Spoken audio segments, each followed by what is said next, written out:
எங்க sir டிப்டப்பா college பையன் மாரி கிளம்பி போறீங்க? படிக்க போறேன் தம்பி. படிக்க போறீங்களா? உங்களுக்கு இருக்க எக்ஸ்பீரியன்ஸுக்கும், உங்க ஏஜுக்கும் இப்ப படிக்க போறேன்னு சொல்றீங்க? தம்பி ஐடில எப்பயுமே படிச்சுக்கிட்டே இருக்கணும். அப்டேட்டடா இருக்கணும். இல்ல அப்படின்னா ஐடில சர்வைவல் ரொம்ப ரொம்ப கஷ்டமா போகும். ஸோ அப்டின்னா நம்ம இப்போ ஆன்லைன்ல இல்லாததா சார்? நீங்க ஆன்லைன்லயே படிச்சுக்கலாம்ல சார் ஆஃபீஸ்ல? கண்டிப்பா நீ சொல்ற மாதிரி நான் படிக்கும் போதே W3 ஸ்கூல்ஸும் யுடெமி மாதிரி நிறைய இருந்திருக்கு ஆன்லைன்ல படிக்கலாம். ஆனா நான் இப்ப படிக்க போறது நான் ஒர்க் பண்ணாத ஒரு சப்ஜெக்ட். அதுல நானே பிராக்டிஸ் பண்ணதே இல்ல. பிராக்டிகல் ரொம்ப ரொம்ப ரொம்ப முக்கியம். சோ நான் படிக்காத சப்ஜெக்ட்ங்கிறதுனால ஆன்லைன்ல படிக்காம ஆஃப்லைன்ல படிக்க போறேன். அப்ப இப்ப இருக்க ஃப்ரெஷர் நெறைய பேர் ஆன்லைன்ல தான் படிக்கிறாங்க. அது உங்களுக்கு யூஸ் இருக்காதா சார்? நீ சொன்ன மாதிரி தான் ஃப்ரெஷர்ஸ் நிறைய பேர் இந்த மிஸ்டேக் பண்றாங்க.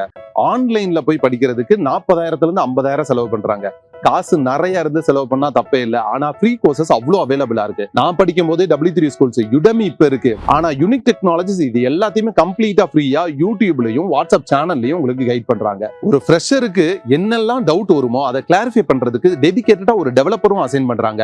அவங்கள்ட்ட வாட்ஸ்அப்லயே உங்க டவுட்டையும் கேட்டுக்கலாம். ஆன்லைன்ல நீங்க அட்டென்ட் பண்ண ஃப்ரீ கோர்ஸுக்கு ஃப்ரீ சர்டிபிகேட்டும் ப்ரொவைட் பண்றாங்க. இதுக்கு போய் 40,000 செலவு பண்றது அதுவும் ஃப்ரெஷருக்கு கண்டிப்பா ஒர்த் இல்ல.